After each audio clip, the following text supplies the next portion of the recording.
Okay, Andy's on, and I'm going to start. Take it over. Welcome again. Dr. Misak here, Pittsburgh Alternative Health. DocMisak.com, DocMisak.com. You can learn more and watch the shows and all that we do. Today, we do these shows every week, and we try to bring information from a bioelectric standpoint, explaining everything to try to make sense of cause and effect with relation to health in an analytical perspective. And the last few weeks, we've gone into some analytics in regards to different types of testing we can do. Particularly, I brought up mold and how there's some mold issues. And last week I talked about this doctor named Jill Crista that I have out here today. Jill, how you doing? Hi, I'm good. Thank you. So I see your book sitting in the background there. And yep. I've kind of, it's my baby. What I've done is, I teach this aspect of this bioelectric concept, how to test yourself at home. And then how people can monitor their own chemistry efficiency. But sometimes we see that chemistry doesn't move, and it's like something's going on.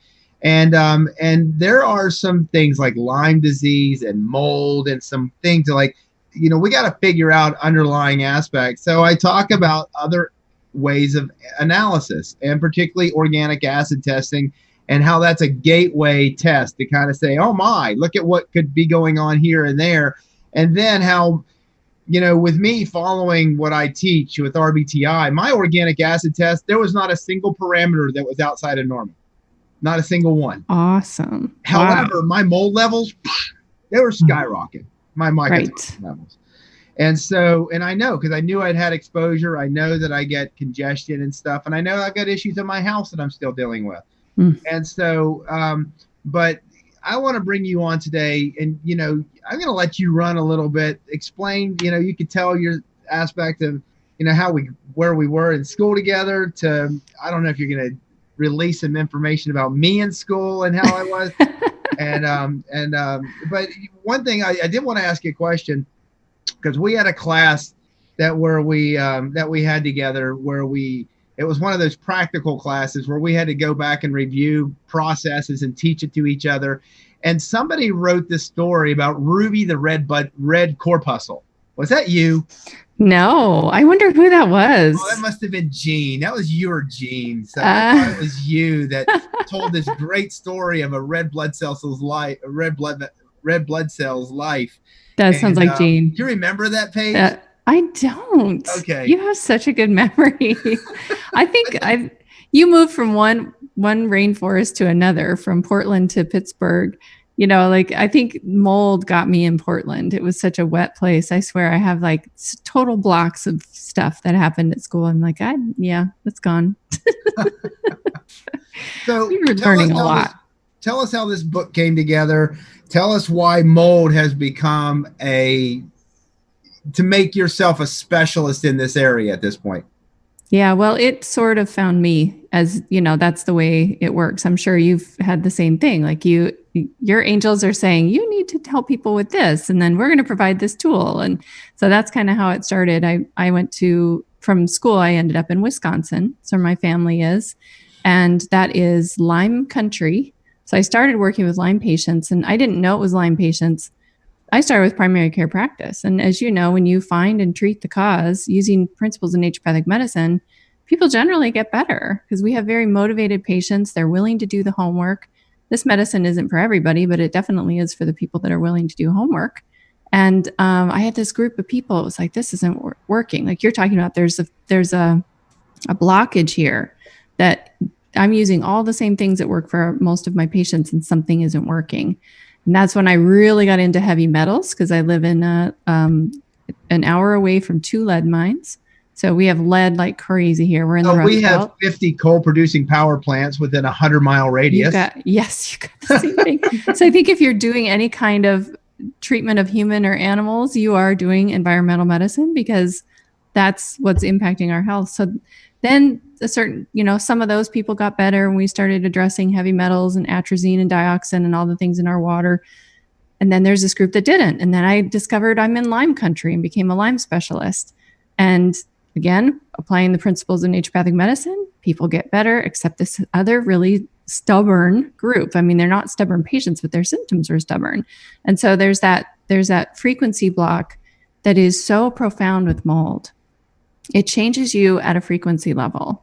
And big time. Yeah, it's all frequency. And if you listen to what I teach, everything is frequency. There's frequency in the diet and identifying it. And I just got the analytical aspect of making people test their pHs, their sugars, their nitrates, and understanding how the chemistry plays a role and all that. So nice. It's wonderful, the things that we see. But again, when I'm watching people's chemistry, I can look at the chemistry and kind of basically tell them what all their symptoms are. Yeah. Yeah. But then when you don't see the chemistry change when it should, why?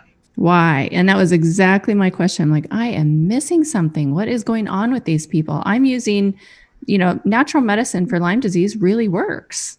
It just does. And there's this group of people. I'm like, what in the world is going on? And in one of those patients, they found black mold in his home.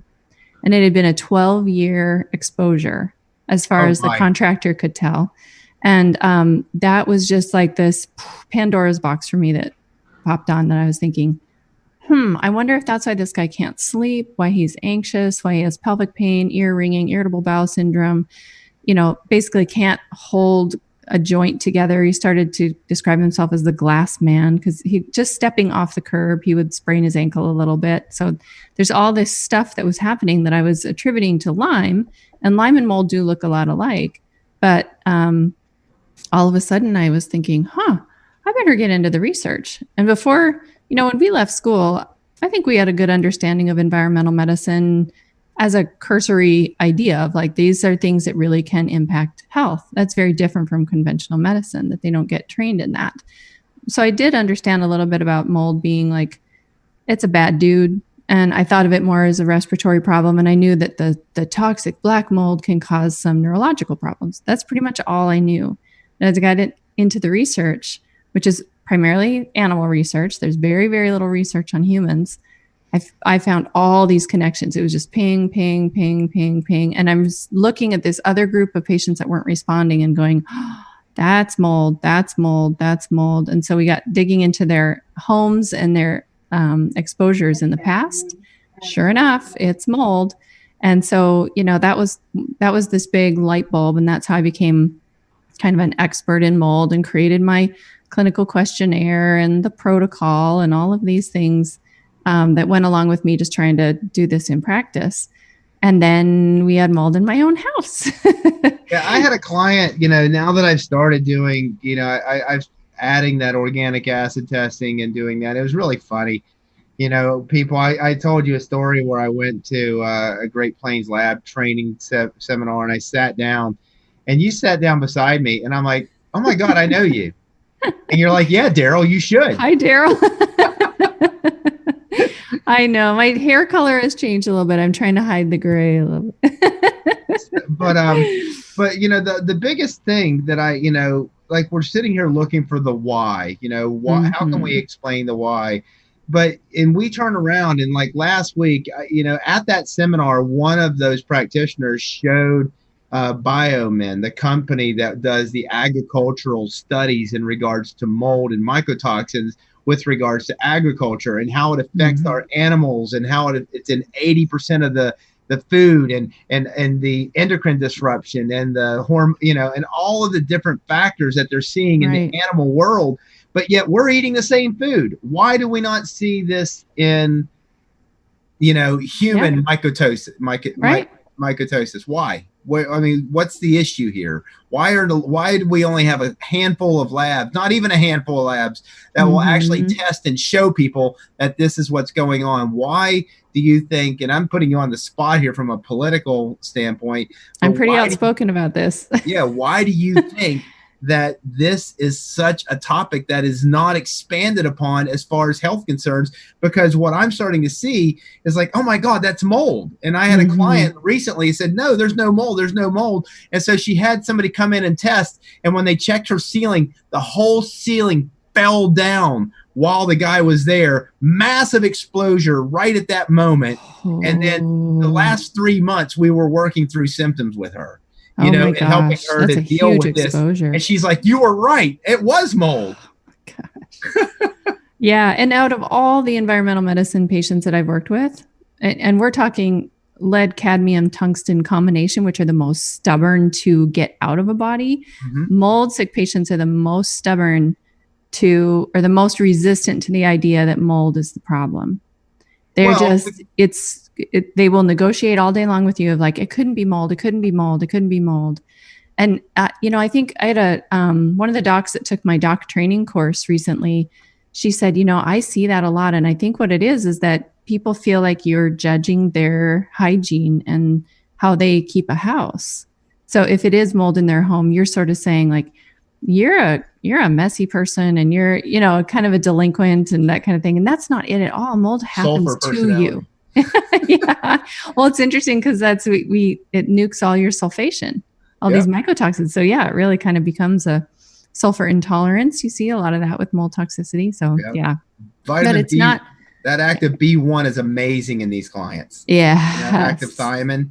Yeah. All of a sudden, then they start dumping and their oxalate starts coming out. And it's like, oh my God, watching the biochemistry unfold with these people, the B12 starts getting used, the B2 gets depleted, they get dry mouth. It is just a complicated mess with dealing with mold clients. But maybe that is it. But again, even from the medical perspective, even if you've had a frank exposure to mold, they'll test you for aspergillosis and see, we're not growing any fungal species. You're good. I like in your book, you want to explain how it's not just spore illness. Right. I am on a mission to expand the definition of mold illness. If you look at the CDC, they define the illnesses related to mold exposure as basically what I call spore illness. These are the reactions to interacting with the spores.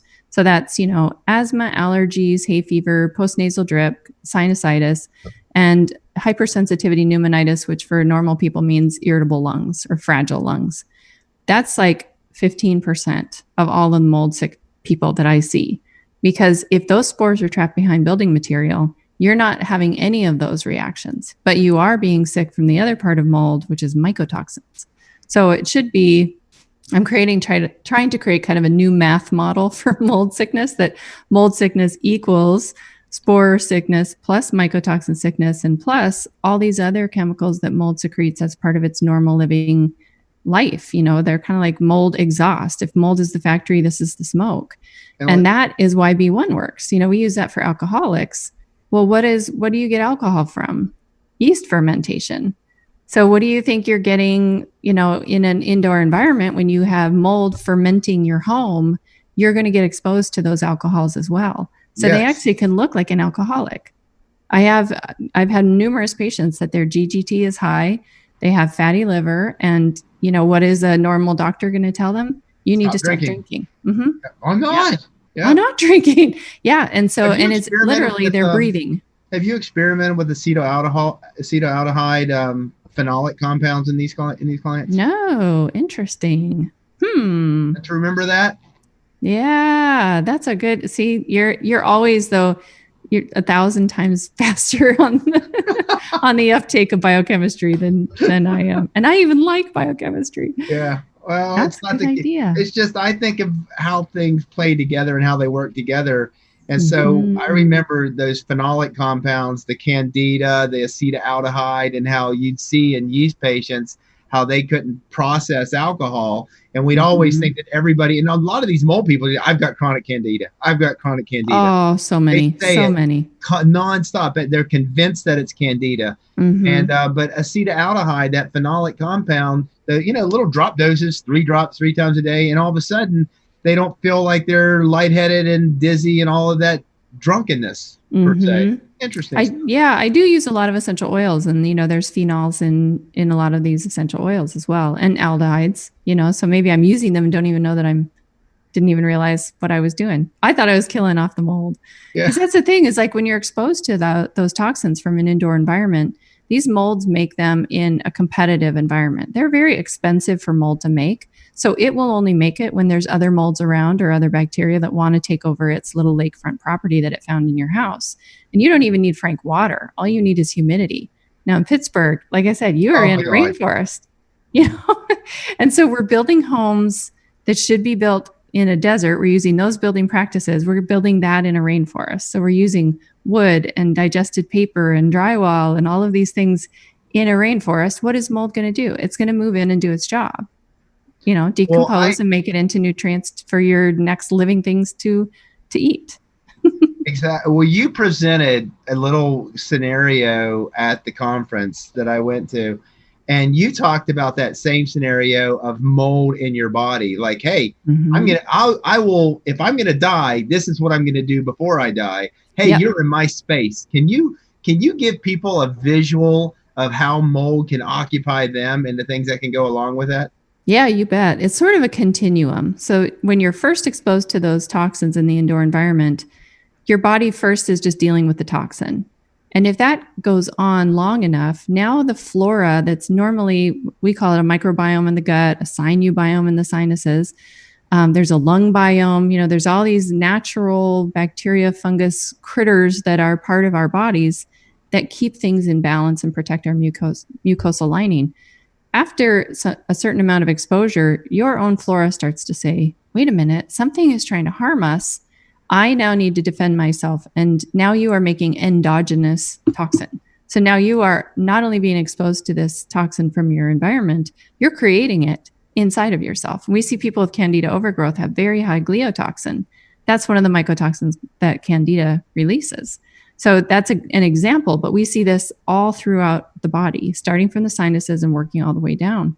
And then over time, all that endogenous and exogenous toxin, meaning from your environment and from your inside your own body, you start to self-tox.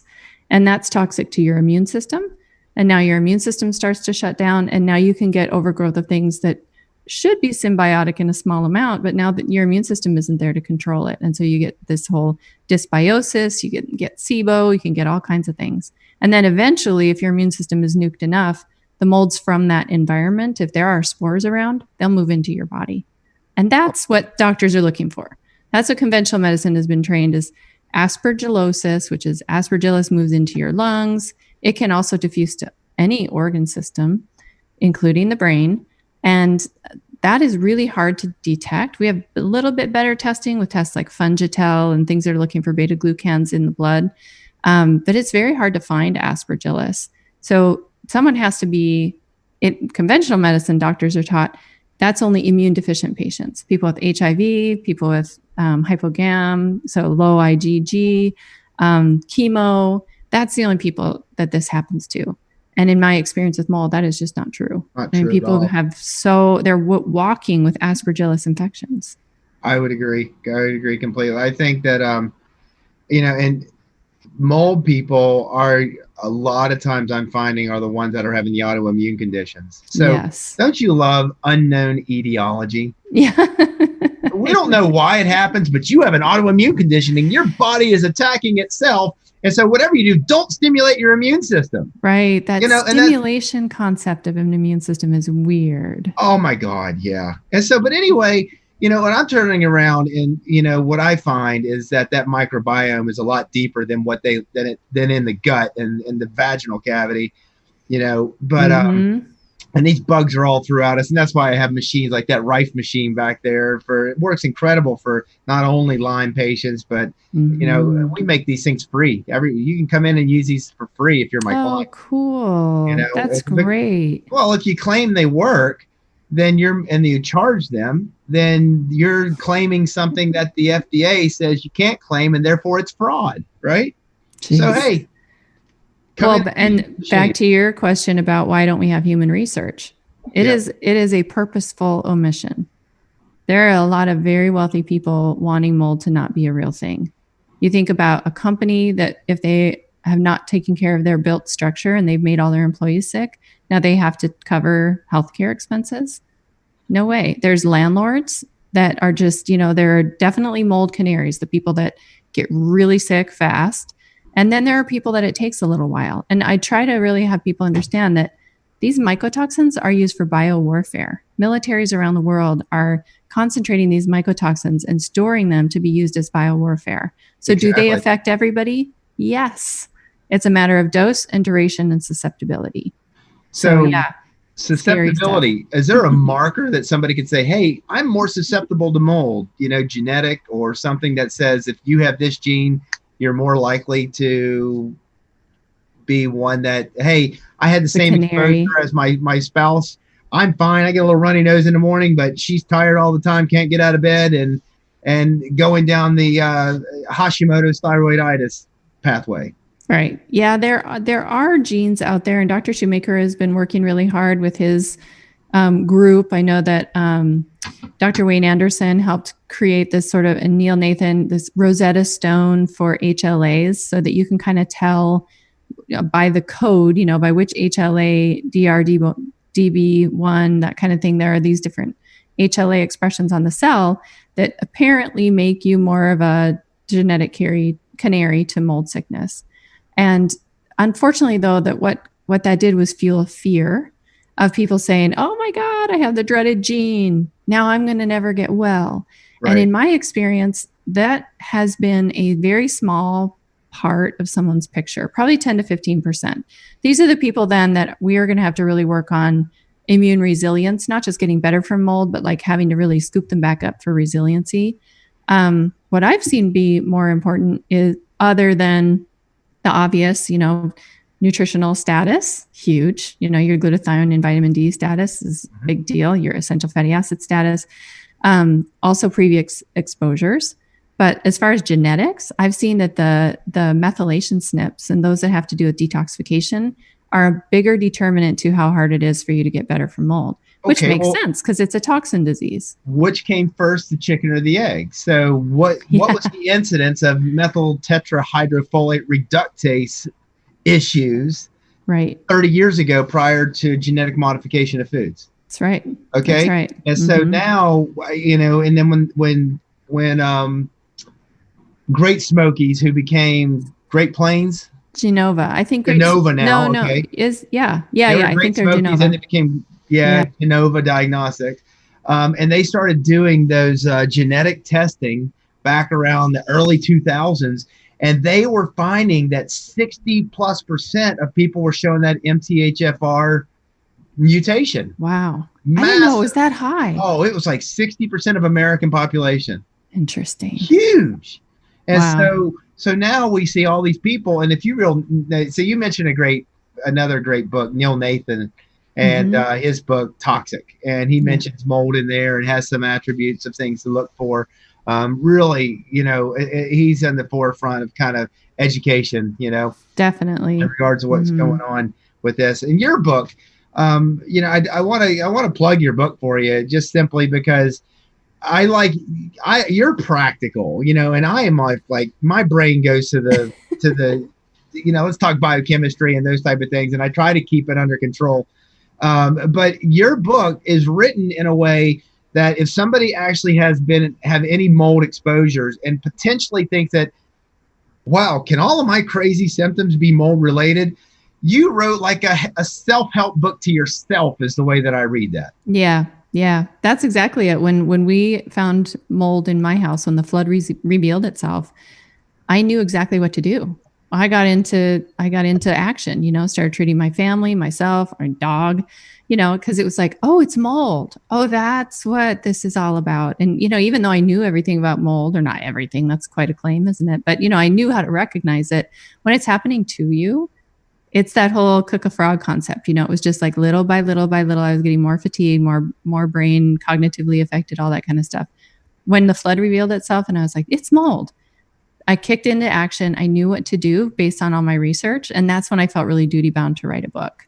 You've just given me the biggest compliment ever, that it's approachable, because I remember how hard that was to think when I was sick from it.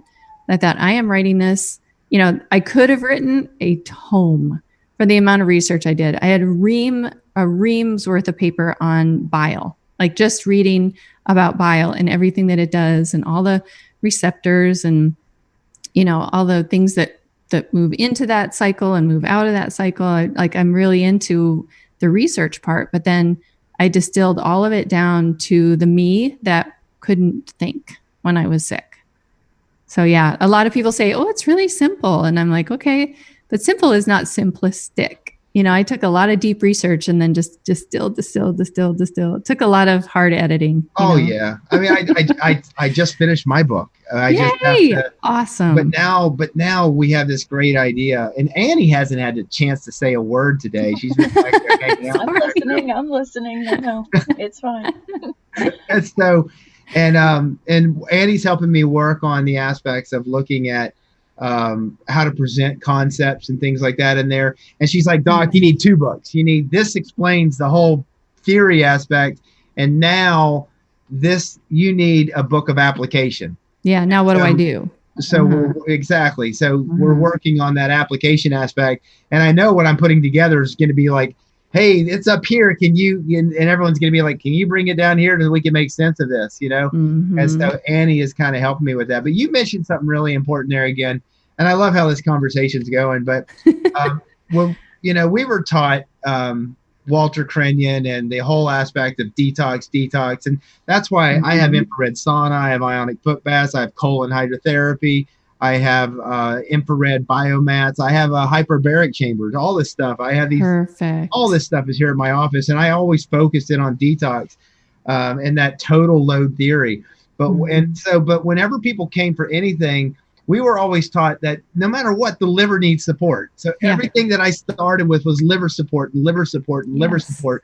And so, but with mold, there's this aspect where we learn about bile and enterohepatic circulation. Like that bile goes down, does its job, and then your body sucks it back up to reuse it so it can support the gallbladder, And so, but that is a nightmare when it comes to mold. Can you explain why? Yes. So our body detoxes these mycotoxins in a couple of different ways, through the urine and theoretically through the sweat, although that hasn't been proven, and then through poop.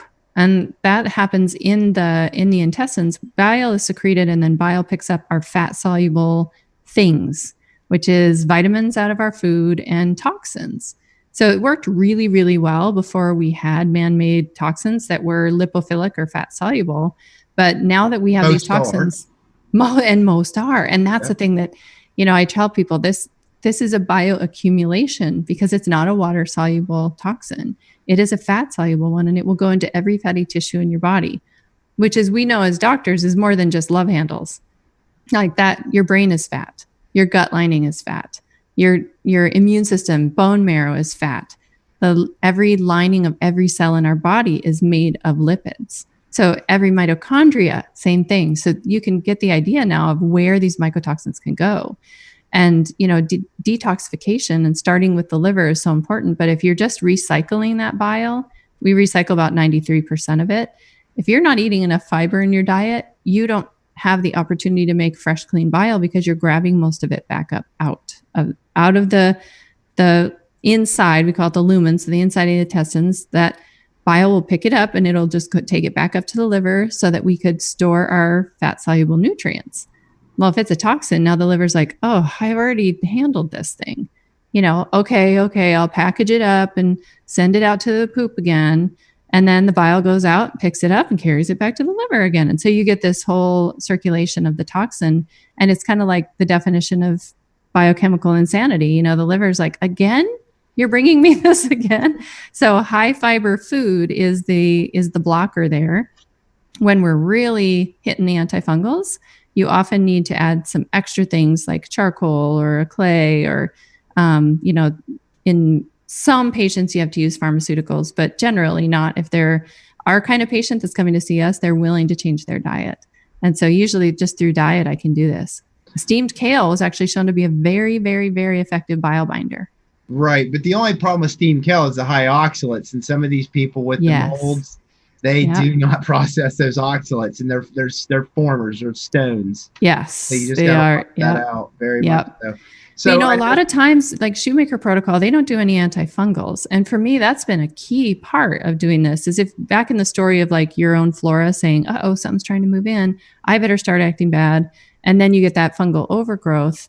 Now what you have to do is get antifungals to squash that overgrowth and put things back in balance. It's kind of like favorite natural ones that you use out of all those things spinning behind I know. I'm trying to figure out what's behind you. Thyme is one of my favorites. Yep. Garlic, because it's also a blood thinner, and a lot of these people are hypercoagulable. Pau de arco, holy basil, olive leaf if they have secondary viral infections, and neem. Neem is kind of a fun, neem and oil of oregano are kind of my big thump, Excellent. thump it. Yeah. Oregano is strong, makes everything taste like pizza. Yeah. And for that liver and the kidneys, because mycotoxins they just blast the kidneys as well. Terrible. Have you experimented with Chancropedra? No. Oh, you got to check it out. It's a great product. See, I always learn something when I talk to you. That's why I came and sat next to you at the conference. I'm like, oh, there's Darrell. Plus, I just had to come pick on you. Sitting there in your tie-dyed shirt. It was Friday. Every Friday, you wear a tie-dye. We're at a medical conference, and he's kicking back tie-dye. I was like, I want to go talk to that guy. And then I saw your face. I was like, oh, it's Darrell. Yeah. No, I always learn something. It's awesome. Annie, is there anybody out there on the chat asking any questions? And we're gonna put you on a little bit. Not really. I don't know, people confirming your kale theory. But everybody's excited that the book is done and, getting their testing and things. But other than that, no, everybody's just good morning and giving you guys a thumbs up. I think everybody's listening. So one thing we always encourage people is to hit that thumbs up, because we try to say, hey, that's one way that we can get a little bit of visibility. Do you have some estimates on the aspects? And I've read some of these, but I know you're being the mold expert at this time. Give people an impression of how many of them have been exposed to mold, or how many of them are exposed in their foods, and just give them the idea of where this stuff is coming at them, and how they might think that, wait a minute, maybe I need to reconsider this chronic low-grade symptom, that this could be mold, even though I'm a clean freak, and I bleach my bathroom once a week, just kind of give people an actual visual of how invasive mold is, because mold is not, we look at all these microbes. You can look at parasites, which we deal with, viruses, which we deal with, bacteria, which we deal with, and all of them rely upon you to be alive. Exactly. But mold, hey, I'm taking you out. That's right. It would rather compost you. Yeah, that's so creepy. Can you give a give them a perspective on mold incidents and in the population or exposures or food and things like that. Just let them, because I don't really think, it's just like you said, people just want to deny it. That can't be mold. Give us a different perspective. So the official statement from OSHA is that over 25% of all built structures in the United States have had enough water damage to host toxic mold. So you think about, that's basically, if you extrapolated that to our population, 1 in 4 people potentially have had a very toxic mold exposure, either through their work, their church, through a Airbnb, through a summer camp. I mean, summer camps are the worst because they're closed up most of the year and they don't get any airflow. It's perfect for mold. So then now there's been increased studies that show that over 50% is probably the accurate number. Over 50% of all buildings have had water damage. So that's half of all built structures in our entire country that have had water damage. Wow. Diagnosed water damage. That's from insurance studies. And so now we know that not every water damage event grows mold, but we're seeing more and more and more mold-related claims, much higher than the 25%. So I think it's floating more toward the 50% to the point of having indoor mold growing. Isn't that crazy? Oh my God. And then there are hidden dealt with places. It myself. I can't. I wish I could show you this video at my house where we got a rain about a month ago, and there's literally a river, and I've diverted the river, which was hitting my house, and I was getting 2 to 3 inches of water in my basement. And it was, and I had carpet down there. I had to rip up carpet. I have had to, I mean, you would not believe what I have gone through. First thing, I'm like, that river has to go away from the house. Exactly. And so now I even have the city municipality who says, hey, that's on private property. I'm like, no, that's everybody else's water. I'm the downline coming to my house. This, I live in this municipality. Help me, is this just on me to fix this issue? And it's literally a river going around. So until I can afford or they take care of that, I'm never going to get rid of this issue. Now Yeah. I've got it down to where groundwater, and I'll have a little bit of water trickle in, and I run a dehumidifier, and for the most part, I think it's good. I think I'm okay, and I can do some stuff, but I'm not going to revamp and do the work in my basement until I know that I'm not going to get another flood. Yep. Plug the leak first. Yeah, exactly. But so now we're saying 50% of homes or 50% of buildings have had exposure. How about, are we eating mold? We are. There has not been a peanut that I've met that didn't have mold toxin exposure. I'm testing stuff all the time. I mean, because nobody else is. It's very frustrating. Or if it is, it's something where it's done for animal feed, and so it doesn't get translated to humans. I would say the bulk of my patients, their mold sickness was really from an environment, not so much food, although there have been the cases that were food, especially alcohol. So like if the yeast or the grain was moldy, not the yeast, but if the grain was moldy in making beer, they just kind of scrape off the mold and then use the rest of the grain. Well, the toxins are now in the rest of that grain. Well, that's I think why peanuts are so. Peanuts are, I am certain that this anaphylactic reaction to peanuts is mold. Yeah, I would agree. It's not the actual, right, legume. So there are some foods that are higher in potential of getting mold just because of how we mass produce and mass store. Like in my area, I was going to take a video of this. I was driving by in the fall when they were harvesting the corn. They had a massive pile of corn next to a silo. And it was raining and raining and raining on it. And they had just put tarps over it. I was like, what? That doesn't make any sense. Yeah. And that then they just took that wet stuff and the next day it dried out, they dumped it in the silo.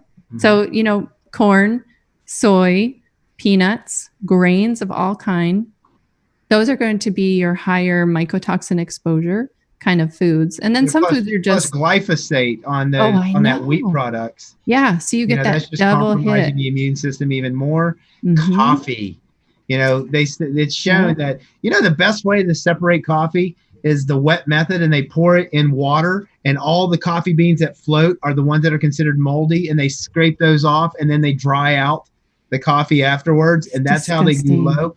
To get the lower mold. So Bulletproof Coffee is the only one who can claim to be mycotoxin free. But there are some educational aspects of higher, things that are grown higher, the drying process and stuff like that.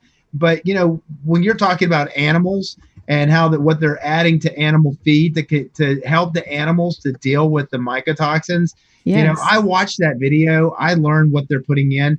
My next product is called Moldies.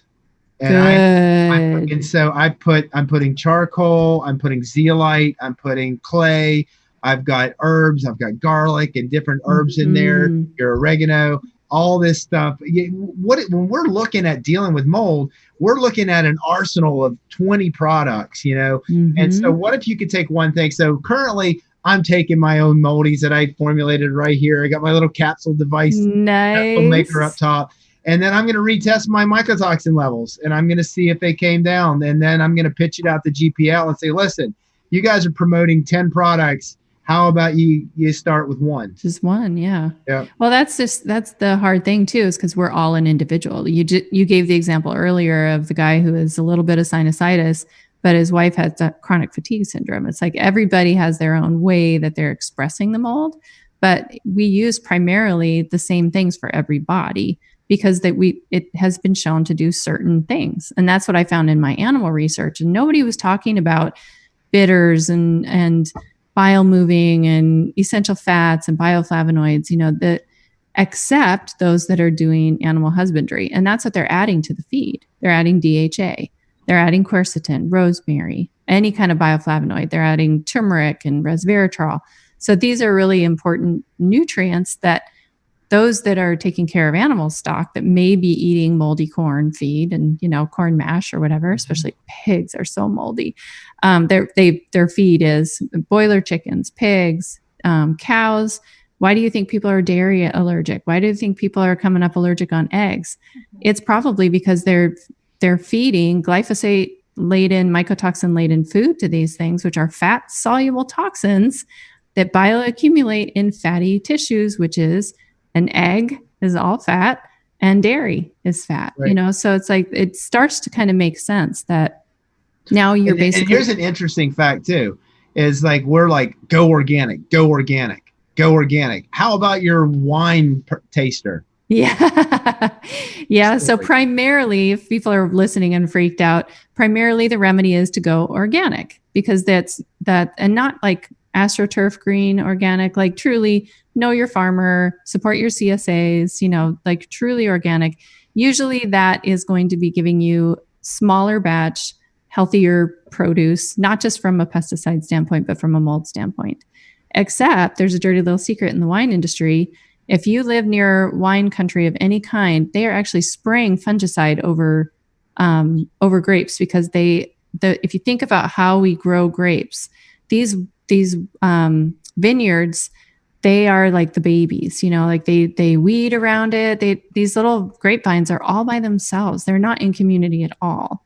And grapes don't like that. That if you look in Italy with how they grow grapes, it's in community. There's like a gourd plant next to it, and it gets to have that balance of rosemary near it and things that help balance its own microbiome.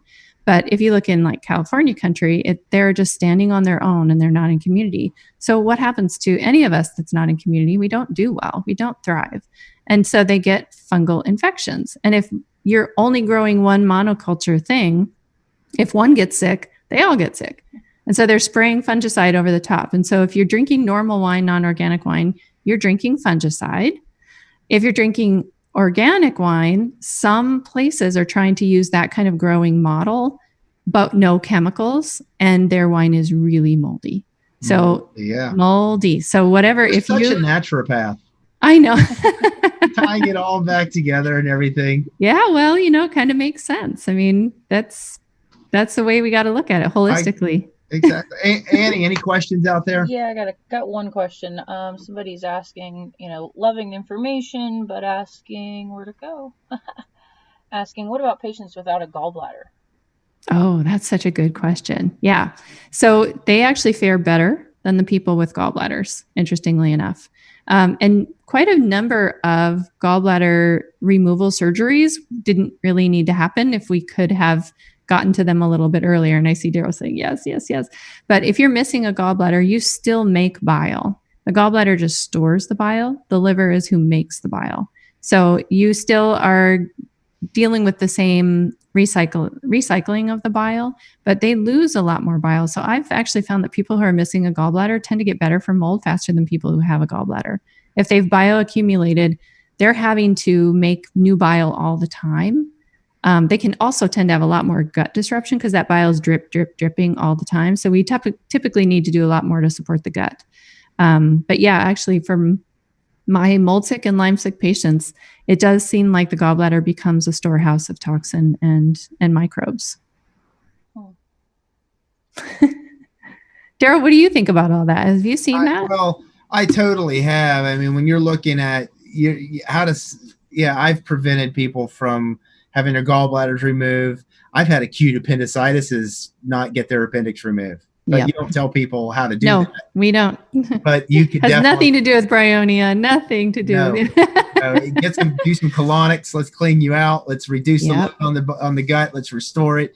But we're not going to promote that. That's what we do, especially in non-licensed states, because we don't treat, cure, prevent, or diagnose, right? Mm-hmm. And so, but when you're looking at that bioquality bitters, you brought me back to thinking about bitters. Oh, yay. That makes me so proud. I was not mixing bitters with my clients as often as I should.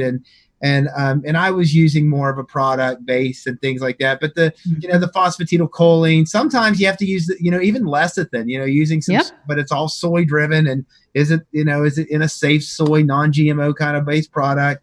Mm-hmm. But those type of things help to keep those secretions thin, so they're not clumping things up. You mentioned the aspects of blood agglutination and that type of thing. When I'm looking at people's chemistry, I can tell from their chemistry whether they're going to be agglutinating. And then I go do a drop of blood and I can look at their blood and say, yeah, definitely. Yeah. I told you I recently had Maureen Ty, somebody else graduated with us, and she's like, oh, I'm working with Jill and blah, blah, blah. And I'm like, Jill? I'm like, yeah, I graduated with her. Yes. Yeah, she is great. She's taken this ball and really run with it. It's great. Yeah. Mm-hmm. But yeah, I mean, the liver is the basis. It's, we were taught the total load theory, but we're not really taught a lot about applying a total load theory, Right. So you can raise the load capacity by having the appropriate nutritional support. Mm-hmm. Hey, I can handle more if I got what I need in order to handle the load. But you still got to get rid of what's dumping inside the bucket, and you still got to open the drain on the bucket to get it to come out. Yeah. Well, like you're doing with your house, you got to plug the leak. You have to take, and that's the part that's so unique to a naturopathic protocol. I say my protocol, but it's really things I learned from my teachers. If mold is the smoke or is the fire and mycotoxins are the smoke in the body, you have to put the fire out. Otherwise you're just mopping up, so binders alone to treat mold sickness doesn't make any sense to me, because all you're not putting out the fire, and like in your house, you're getting the river taken care of first. Yeah, but I do find that there's so many people that I've been dealing with that you can't start on the fire until you got them a good binder protocol for 4-6 weeks. And now your chemistry's stable. Now I'm going to start giving you something to take to start killing this stuff inside of you, because you're pooping in combination with a binder that's working for you. Now let's start knocking some of it out before you get so sick. Because like you said, if you try to kill mold, it's going to kick out more mycotoxins to say, I'm going to survive this place, and we're going to perpetuate, boom, more off-gassing. I'm going to claim my space, and I'm dying, but I'm going down with a fight. And then when that happens and you start killing it, excess release of mycotoxins, and these people are like, oh my God, I'm having heart palpitations, my gut's wrenching out, I've got diarrhea this week, but my sinuses exploded on me. I haven't had a sinus infection for a year. Why did this happen? Yep. And I said at the conference, I learned that the hard way. That's why my process is a 5-step process, and antifungals are the last thing. Fighting the mold is the last thing you do, because I learned this the hard way. I had a patient who had Lyme and mold, didn't know it was mold, but she had some candida overgrowth. And I was like, okay, well, you're on the whole Lyme protocol. We'll just add in an antifungal. And without doing enough of the homework ahead of time, making sure her essential fats were good, that she was getting enough bioflavonoids. Lyme and mold sick patients are really sick people. So to say, okay, you need to make organic vegetable soup every day. And, there's just some limitations, but through being sick. And she ended up having a stroke. Yep. And that was my kind of, did I do that? I'm not sure. People with Lyme can have strokes. That's something that we see, but it was just, I did feel very, horrible about that, and worried that was the last straw, so to speak, on her nervous system. So it's like, okay, slow down. Clinic. Yeah. For years, until I understood the chemistry and starting looking at people's chemistry, sugars, salts, nitrates, how their body's processing, there's a balance. There's an energy in, there's an energy out. And seeing that people are actually detoxing effectively, you can watch the chemistry. And now I know, now let's do sauna, foot bath. Now let's do colonics and those type of things. But historically, we were taught detox. And you can go to clinics all over the world that focus in on detox. And people go there and get detox, and all your symptoms are from detox. You're going to be fine. Let's get you through this. But inevitably, I'd have people come in and doing colonics or foot baths and sauna. And then they'd call me on Monday morning and say, I was in the hospital this week. I was having heart palpitations, and I'm having all these symptoms. And basically they were stimulating their body to process, and they didn't have the capacity to handle what they were stimulating to come out. Right. And mold patients are the worst for that. Yeah. Well, and I can't tell you the people that I've seen that came to see me after being on a protocol where they were on like cholestyramine for 2 years. So when you're on binders long-term, that's why I use binders very judiciously. I use them when we know we're going to poke the bear. So just before the antifungals, let's get some extra binding on board, because we know that mold is going to do that. But, if you think about what you need to make bile, you need glycine and taurine. And these people are coming to me, and then cholestyramine sucks up your fat-soluble vitamins, vitamin A, vitamin D, CoQ10, phosphatidylcholine, which you need to make bile.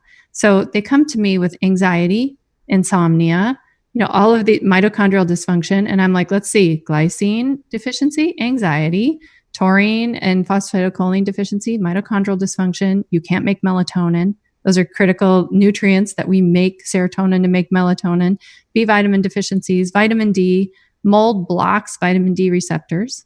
So we are already running on a low vitamin D. And now we put you on a binder that's going to suck up any available conversions of vitamin D, and a bunch of skin rashes. So I can't sleep, I'm anxious, and I have skin rashes. And I'm like, that's now a medication effect. That's not a mold effect anymore. So I'm really careful about how long and how much to use the binders. Oh, good. I have found that putting people on the binders and getting them on the clay or the charcoal, sometimes in a few months. Yeah, but not 3 years. Yeah, not for years. But I find that, in reality, it's at least 4 to 6 weeks before I'll start giving them thyme and rosemary while they're on that, because they're just, and I've had people start on binders and 3 days later be like, oh my God, I feel like this is amazing how I feel, because all of a sudden they've lowered that day-to-day recirculation of brain foggy toxins. Yep, you got it. Yeah, cool. Yeah, I love to hear how other people are doing it, because I think, I have an approach, but it morphs all the time. And once you write a book, the book's done. Are there other things I would have wanted to put in my book now, 2 years later? Probably. But, overall, it's something that is going to give people the tools that they need. I do recommend working with a mold literate doctor like Doc Misak here, who's gone through the whole training course. But you can still do so much on your own. And then you're using your doctor for the fine tuning and the what's right for me, the whole individualization part. Yeah. I haven't gone through your whole training course. I've started on it, and I've been working on my book and all of that. I'll get through it. I'll be Jill Crista certified, Yes. All right. Yeah. Well, and you'll know once your book is published, like that next week, because we're uber creators. When you're in practice, your patients are teaching you so much. And then, the minute it's published, you'll be like, oh, I wanted to add this one thing. So that's why you need a second book. Then you can put that all in there. There you go. So I like it. I think people don't realize why they call it the practice of medicine is because everybody who comes in, whether they want to admit it or not, can be a guinea pig. Hey, and then people create their protocols based upon, hey, I had a patient that was like this and it worked. Exactly. And so, but that's where the analytical perspective in my brain is why I look at the blood, why I look at, people's urine and saliva, why I do electrodermal testing, why I do organic acid testing. I'm trying to say, okay, let's have some functional explanation as to why I want to move forward with this, and not just, functional medicine. Functional medicine has limitations because they don't understand the minerals, and minerals are so important, even to the aspects of DNA expression. There's trace mineral deficiencies that in the replication of RNA processing that you have to have trace amounts of boron, you have to have trace amounts of selenium, and these type of things. And there is just, we are in such a deficient society, and the deficiency lays the foundation. So on that total load theory, it doesn't matter if your body has what it needs. It doesn't matter how much that load comes in. If your body is efficient, it can handle that load.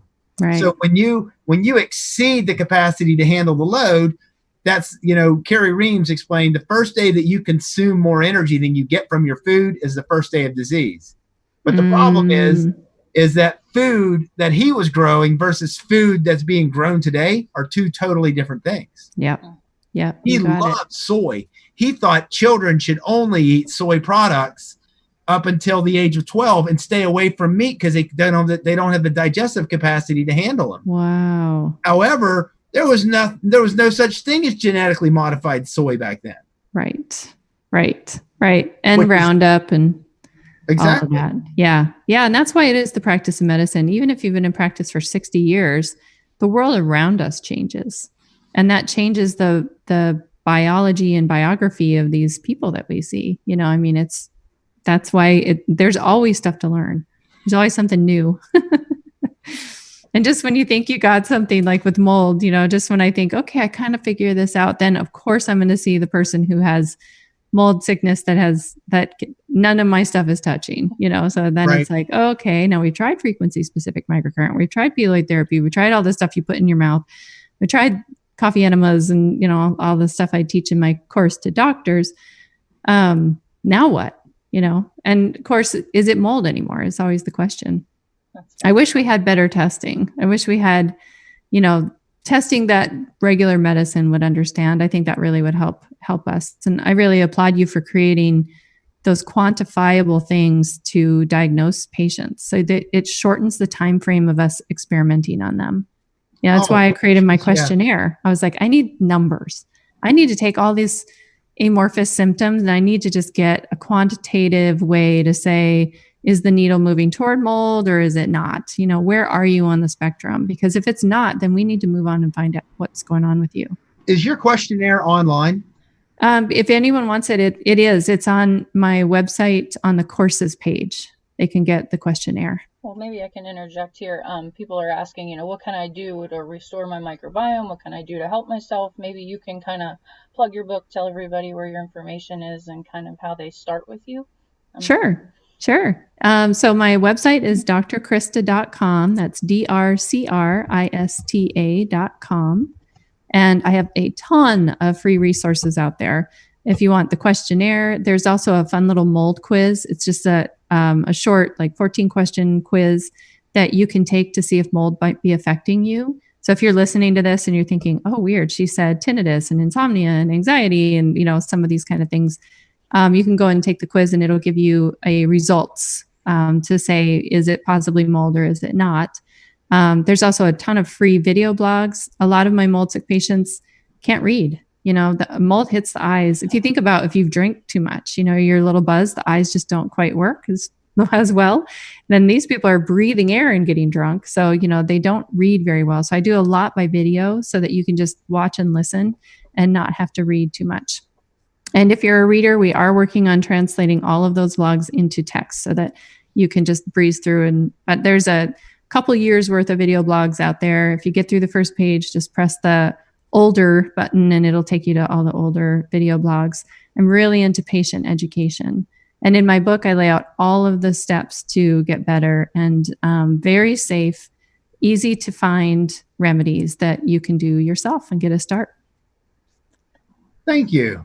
Yeah. I turned around and I looked, we should be about done. I was just going to go and I pulled up the chat.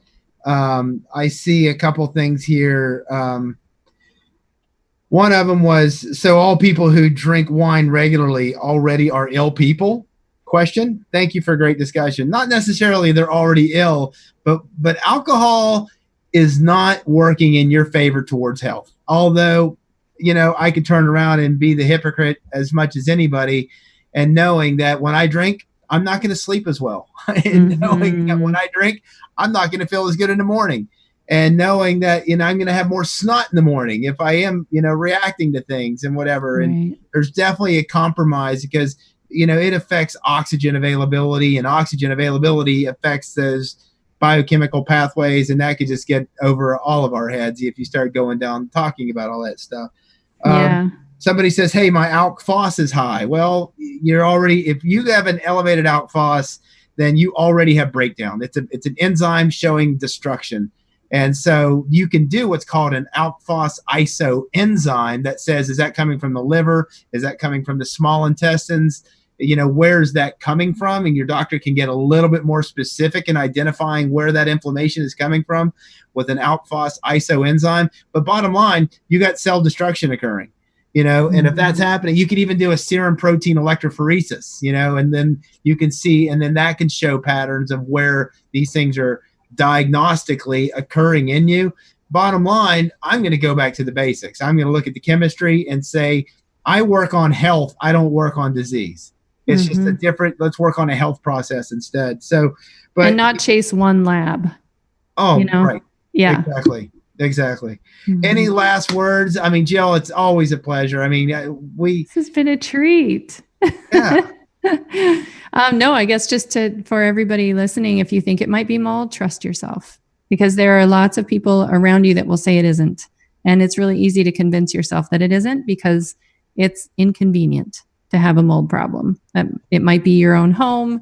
It might require some expenses. That's another reason for blocking, that it might be mold. But, trust yourself. This stuff is dangerous and can create a lot of big disease in people. We're talking carcinogenic and birth defects and all kinds of things. So if you feel like it is, trust yourself, because then you can get onto the treatment part. And this is 100% treatable.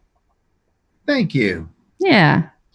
Well, people, again, I just want to thank, if you guys enjoy people like Jill coming on, maybe I'll find some other of my old friends to come on and see. Maybe we'll see who we know is doing some specialty type of things out there.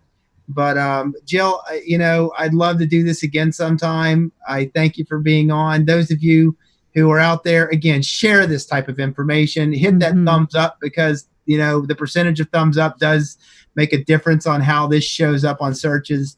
And again, check out Dr. Crista's, Dr. Jill Crista's. Is it Dr. Jill Crista? Mm-hmm. Yeah, my website, drcrista.com. Dr. Crista, DRCRISTA.com. Yeah. And check out that. And otherwise, until next week, just everybody stay well, be blessed, and God bless you all. Thank you.